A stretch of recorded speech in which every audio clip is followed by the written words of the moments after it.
What's going on, everybody? Welcome to The Obsession. I'm Carl Duffy. I am Mike Stadler. Mike. Yes, sir. I know you don't even know what we're going to come at, but I'm going to toss this one. I know it's something new we're doing. This is something new, yeah. When is the best time to start putting in my bedding areas? From Thomas. False. Oh. Correct. It wasn't true.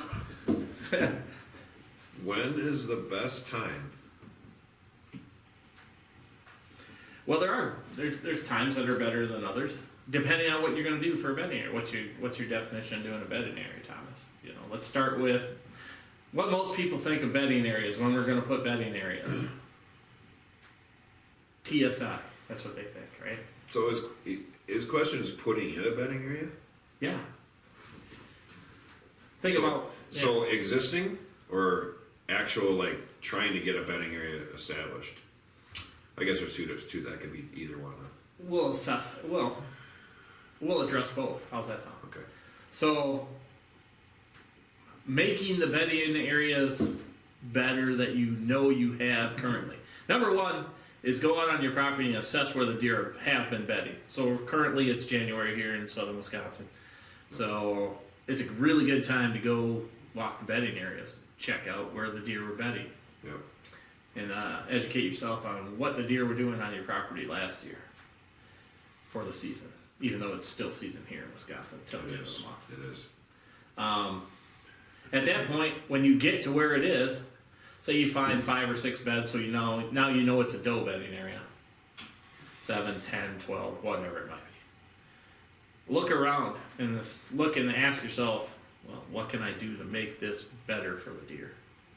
Especially if it's someplace you want those deer to be bedding. Yeah. Thermal cover. Correct. Yes. That's a big one.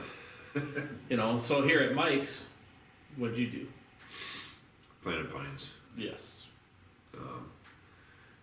No, we're talking pines now that our branches and needles are starting not too far off the ground. Right. I think a lot of people overlook that in a bedding area. Yeah. Thermal cover is all the way down. Yes. I know that's another part of it, but yeah.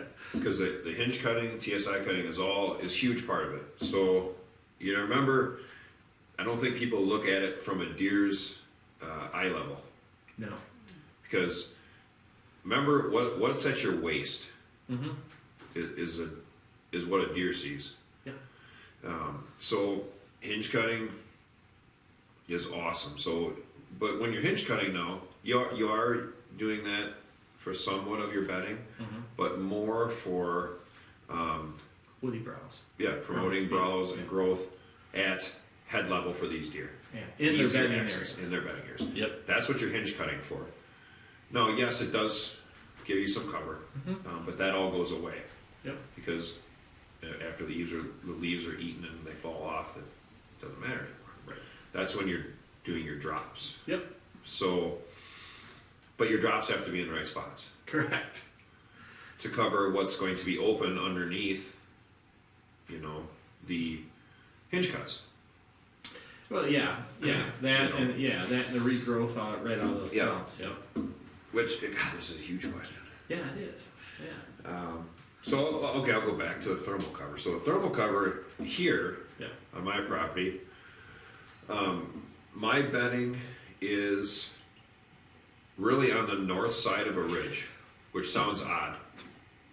People are like, they don't bed on the north side of a ridge. Incorrect. They bed on the north side of the ridge.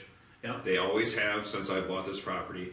So I had that bedding area mostly there. Yeah. It was there. That's what they used. So I use that to my advantage. Mm-hmm. Stayed out of there. I've literally, in the time that I've owned this property, been in there a handful of times. Mm-hmm. Only because I'd go in there and get a deer out. Yep. Then I murdered. Yep. Murdered. You are correct. Or, we shed hunted a couple times. Yeah.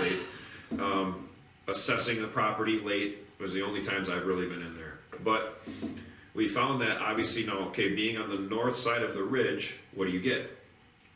Wind. Northwest wind. Mm-hmm. So we need thermal cover. Mm-hmm.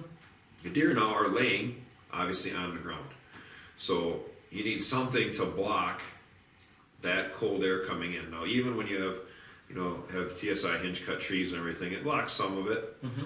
But if you're dropping them how we think you should drop them, Yep. there's lanes Yep.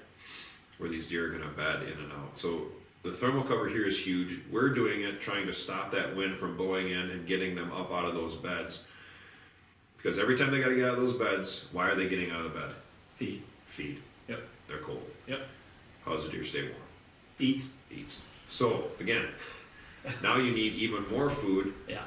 to sustain deer's bedding on your property in the winter months. Hence the hinge cutting, Yes. because they're eating nothing but woody browse. Right. You know, and that's a really, really good point and really important point is the thermal cover. And then, you know, the aspect of cutting trees completely down, which Mike touched on, you cut certain types of trees too, Yes. because basically what happens is the roots are still working. So they send out shoots. Yeah. And all these shoots are actually, especially in this, you know, come springtime, late fall, whatever, when they're feeding on woody browse, this is food for the deer. And the less they have to move, the less energy they have to utilize. The less energy they have to utilize, the better off they are, because they're not getting a ton of nutrients from eating woody browse. The better chance they have of making it through the winter. All of that being said, pine trees are not woody browse. Even though in northern Wisconsin they will eat pine, but they almost get zero. Yeah. They almost get zero nutrients from that. So, you know, they're looking for the woody browse. Hence the hinge cutting. Hence the complete cutoffs. And like Mike said, you have to create corridors for these deer to bed. Now, a deer doesn't like to be confined. It wants escape routes, you know. If somebody was trying to come and kill you, you'd want escape routes too. So that's how you have to look at it. The other thing you don't really want to do is be overlapping a lot of these trees. Don't just take like a circle area and drop 10 trees on top of itself, because now that space in the middle, that's rabbit space. Yeah, they can't get to it. Deer aren't going in there. They bed on the edges of that. So it's like every 10, 15, 20 yards, drop a tree or hit. Yeah, now you push them out. Right. To the outsides of that. Yeah, and realize they're communal animals anyway. You know, right now the bucks are grouping up with bucks, does and fawns stay with does and fawns. Younger bucks might be with the does and fawns, but bigger deer usually bucks are bucks, does are does. Currently, that all changes obviously during the rut. But that being said, does will bed, 6, 8 antlerless deer in one area, but they don't have to be next to each other. They're not humans. If they can see each other or smell each other, they feel comfortable. They don't have to be like laying next to each other like humans are. Matter of fact, most of the time, the only time you'll see a deer laying next to another deer is if it's a doe and a fawn from that, or a buck tending a doe. Otherwise, they're 5, 10, 15 feet away from each other. Yeah. So that's all important. Hence why Mike was saying, cut a tree down here at such and such direction, and then hinge cut another tree, 8 or 10 yards away from it, and maybe keep them parallel, and then go another 10 or 15 yards and make the next set of the same thing perpendicular to the parallel group. And what that does is it creates, and you're going to don't take a huge piece of property and do this. Take, 50 yards, 40 yards by 40 yards, 50 yards by 50 yards. Mike's got an area I think is right around 7 acres that he doesn't go into, but it's not like that whole area is down trees. They're pockets. That's what I was going to say. What you're making is pockets for these deer to be in. Right. Because you want separate groups. You do, and how we, how Carl's saying how to drop these trees is how we drop the trees. We keep their movement so it has to go from one way to the other, which now allows us to hunt them, one. Yep. And access and exit around that area. One thing I want to add to that, what we're talking about right now, like what Mike's explaining is, I always want to put my outer edges of my bedding areas parallel with property lines and entrance and exits. Why? Because I have more cover for me, and if it's parallel, it prevents the deer from wanting to cross out over my property line. Basically, I'm taking my deer and directing their movement. Yeah. So if I can get them to just kind of circle on my property, provide them with everything they need, I'm winning. So that's something also to remember. Don't put your hinge cuts perpendicular to your property line unless you want your deer to cross your property line. And that's what we did here. We Right. dropped, not perpendicular. They're parallel. We dropped them parallel in the bedding area that we already had, Mm-hmm. and put those pockets in Yep. there. And it works phenomenal. It does. It works great. And also, what that does, like Carl's talking, is people don't understand like how much you open that canopy, how much really cutting these trees down and hinge cutting these trees, the energy that goes back into the ground underneath there, Mhm. that promotes all that undergrowth Yep. and stuff coming up later that they will browse in and bed in. And it takes a few years. It does. So don't think you're gonna hinge cut and drop trees and all of a sudden there better be deer. You know, that's why when people have their property logged and unknowingly are creating better deer habitat. Yeah, So, we've seen it quite a yeah, few times. yeah. Here's a for instance. Our lease when the Yeah. tornado came through.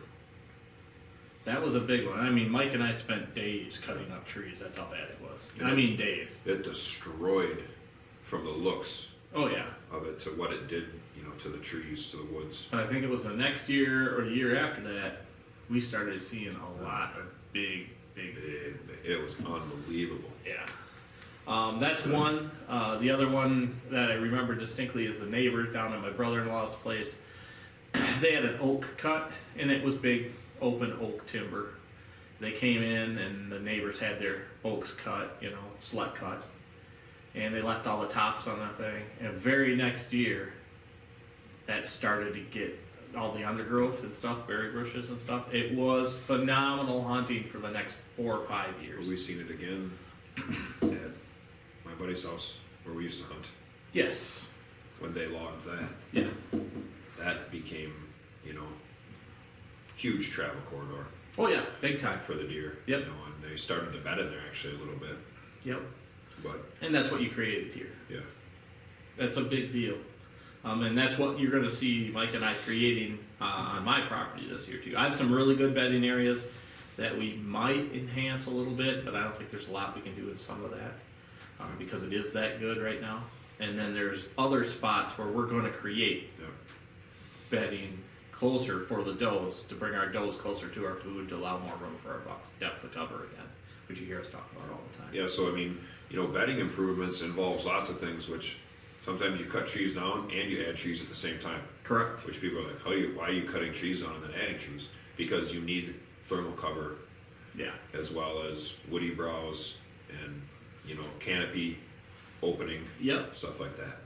And you'll see us do that here at Mike's this year too. We're going to be adding more. Obviously, we're going to be adding more conifers into his woods. Yes. But you'll see me talk about it too. I'm going to tell you guys a real easy way to do it here quick is let's just say you're going to go create that bedding area.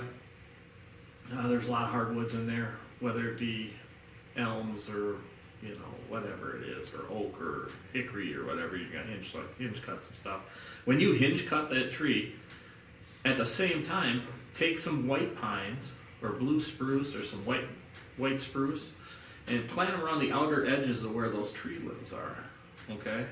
And tuck them in, where the deer aren't going to be able to get to them. White pine and white spruce and blue spruce, deer aren't going to eat. They're a good side covered thing, but they'll grow inside a partially shaded wood. And what that'll do is, in the next 5 to 10 years, do nothing but help your thermal cover. They don't grow really fast when they don't get a lot of sun, Which is okay. but that's going to provide that side cover, thermal cover for the deer in the future, and it does nothing but promote your food or your bedding area, and that's really, really important when you go and start doing this stuff. And there's a few things we're going to do here. Oh yeah. That we talk about. And you don't need rows and rows of them. No. You can plant, like we were saying, you go in and you do some hinge cutting and some TSI cutting, and you maybe take 3 Mm-hmm. trees, and I just put a pocket in there. Yeah. Well, here's a fine example. So last year, if you guys watch our stuff, you know that Mike puts in some of these bigger conifers because he has an opportunity to get them for a good price. And so we were putting those in, and we put in, what was there, 6 down there, 7 down there you put in there? 5 right there. Yep. And then 1 out by the food plot or 2 out by the plot. Yep. That you could see on the camera when you did the fan shot. Yes. Guess where Mike shot his deer last year? Yeah, right in that line of trees going down there. Correct. Because the deer immediately noticed it Mm-hmm. and started utilizing that. And that's where you killed Yep. flyer. Yes. So that tells you exactly how good it can be if you do it properly. Now, when to do this? So there's going to be many opinions on it. Currently, it's January in Wisconsin. It can get really, really, really, really cold. I would not recommend hinge cutting right now for this particular reason. Number one, the sap is frozen into the tree. So when you go to make your hinge cut, and the tree is actually brittle, it's not going to flex, you know. Although it has been fairly warm for our January here, but usually it's pretty cold. It looks like it's going to be cold coming up here. If you cut that and a hinge cut starts to roll over, if it's brittle, it's just going to break completely off. Yeah, then you just defeated the purpose. Defeated your whole purpose of hinge cutting. But right now would be a good time to drop trees. Yep. You know, because all your energy's down in the roots. So if you drop the top half of the tree, let's just say for me, I've got a lot of maple on my property, which are notorious for sending up 10 to 15 shoots off of a stump. If I cut one right now, this spring, it'll send 10 to 15 shoots up, which is awesome. Mm-hmm. If you wanted to drop some trees right now, it wouldn't be a bad time. I wouldn't recommend hinge cutting until probably March or April. Probably more March, late March, when the temperatures are in that 35 to 40 range. Yeah, otherwise you do it right at the beginning of December. Yeah, you could do it then. You could do it in the summer, Yeah. but late summer. So we're talking late August, early September, which is close to bow season, just so everybody's aware. When's that? A few months from now. Yeah, but that's the other time you can hinge cut, and it'd be semi-productive. Although you're going to blow deer off your property, it usually takes 2 to 4 weeks for them to come back. Yeah, come back. So, your choice. Me, I'm more of a Yep. early spring guy. You know, if you need some help with these ideas, you can get a hold of us. That's true. It is something that we're starting to do. If people are interested, we can help you set up, you know, how you do this and where you do this. Because we've done it, we've experienced it, so that's another option for everybody out there. Right. You can email me direct or Mike, but email me direct at rushoutdoorswi@gmail.com.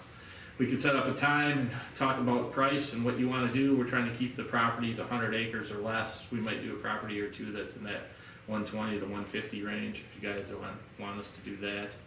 We've been approached by quite a few people, so obviously we're booking up. But depending on the property size, you're looking at $1,000 to $1,500. And it's just set up only. We're not doing the work for you. No, we'll lay everything out for you. Stand positions, food plot positions. Talk about entry, exit routes, winds that you can hunt each stand on, morning, evening stands. There's a lot to it. But other than that, I think that pretty much covered the question. I think so. We appreciate you guys listening. Get a chance, remember to subscribe to the YouTube channel. Just touch the Reaper here in the lower right-hand corner.